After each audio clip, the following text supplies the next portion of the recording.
পঞ্চম দফার ভোটের দিন ধনিয়াখালীতে দেখা যায় উত্তেজনার ছবি। এখানে তৃণমূল বিধায়িকা অসীমা পাত্র এবং বিজেপি প্রার্থী লকেট চট্টোপাধ্যায়কে মুখোমুখি হতে দেখা যায়।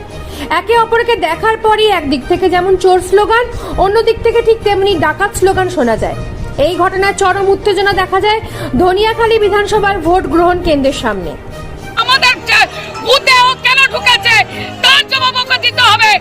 আজকে লকেট চট্টোপাধ্যায়কে ঘিরে ফেলবো আমি। কেন ঢুকবে? কেন ঢুকবে?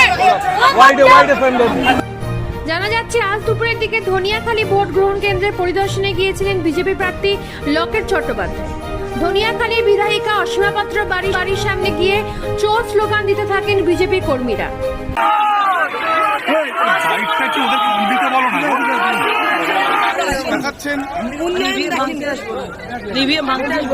উন্নয়ন দেখেনি, কি বলছো তুমি?